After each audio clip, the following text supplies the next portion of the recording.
Welcome to GGL news. Kurnool జిల్లా గోనెగండ్ల మండలం ఎర్రబడు గ్రామంలో శ్రీ చెన్నకేశవస్వామి జాతర రథమహోత్సవం భక్తి శ్రద్ధల నడుమ ఘనంగా జరిగింది.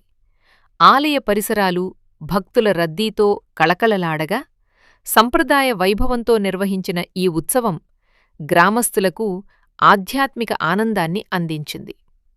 స్వామి అమ్మవార్ల విగ్రహాలను పల్లకిపై ఊరేగిస్తూ భక్తులకు దర్శనమిచ్చారు. అనంతరం వేద పండితుల మంత్రోచ్చారణల మధ్య స్వామివారిని రథంపై ప్రతిష్ఠించి గ్రామ వీధుల్లో వైభవంగా ఊరేగించారు. రథోత్సవాన్ని దర్శించేందుకు పెద్ద సంఖ్యలో భక్తులు తరలివచ్చి స్వామివారికి మొక్కులు చెల్లించుకున్నారు.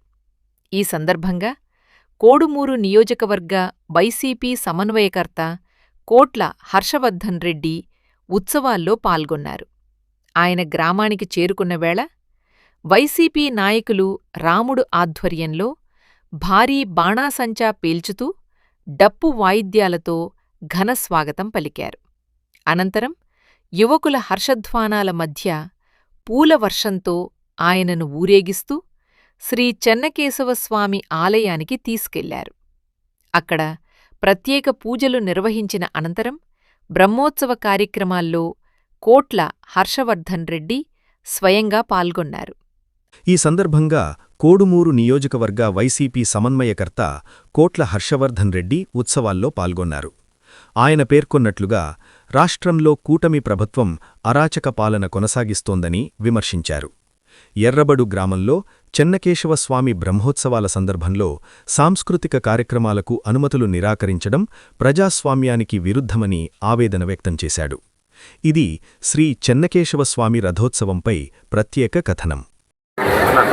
అంపయ్య పుణ్యం సందర్భంగా ఎర్రబాడు గ్రామంలో జరిగే ఈ రథోత్సవం కార్యక్రమానికి హాజరయ్యే అవకాశం కల్పించినందుకు ఆ చెన్నకేశవ స్వామికి పాదాభివందనాలు తెలియజేసుకుంటూ ఈ గ్రామస్తులందరికీ కూడా అంపయ్య పౌర్ణమి శుభాకాంక్షలు తెలియజేసుకుంటూ, ప్రభుత్వ పాలన ఎలా ఉంది అంటే చివరికి తిరునాళాలు వాళ్ళు చెప్తే జరుపుకోవాలి, లేదంటే లేదనే పరిస్థితికి వచ్చింది. అంత దుర్మార్గంగా ఉంది. అంటే ఆఖరికి దేవుణ్ణి కూడా వాళ్ళు వదిలిపెట్టట్లేదు. ఈరోజు నిజంగా చాలా దురదృష్టకరం. ఎందుకంటే ఒక తిరునాళ జరిగిన తర్వాత ఆ గ్రామానికి అందరూ కూడా ఆడపిల్లల్ని వాళ్ళని కుటుంబ సభ్యుల్ని అందరినీ బంధువులని అందరినీ పిలుచుకుంటారు. దాని తర్వాత తేరైపోయిన తర్వాత డ్రామా కావచ్చు, లేకుంటే ఏదైనా సాంస్కృతిక కార్యక్రమాలు కావచ్చు, లేకుంటే తర్వాత ఎద్దుల పందాలు, రైతులకు సంబంధించిన కార్యక్రమాలు జరుగుతాయి. కానీ కేవలం ఈరోజు ఎమ్మెల్యే అవకాశం ఇవ్వలేదు, ఎమ్మెల్యే ఆజ్ఞ ఇవ్వలేదు కాబట్టి స్థానిక పోలీసులు వాటికి పర్మిషన్ ఇవ్వడం బంద్ చేశారు. ఎందుకంటే ఇక్కడ గ్రామస్తులందరూ కూడా ప్రిపేర్ అయ్యారు కార్యక్రమాలు జరపడానికి. తెలుగుదేశం వాళ్ళు కావచ్చు, అందరూ కావచ్చు. మళ్ళీ ఎందుకో ప్రభుత్వం అనేది ఏ రకంగా నడుస్తుందో ఇంకా దీన్ని బట్టి అర్థమవుతుంది. ఏం లేదు, ప్రతిదీ డైవర్షన్ పాలిటిక్సే. ఏదైనా కూడా అభివృద్ధి చేశామని చెప్పుకోవడానికి వాళ్ళ దగ్గర ఏ కార్యక్రమం కూడా లేదు.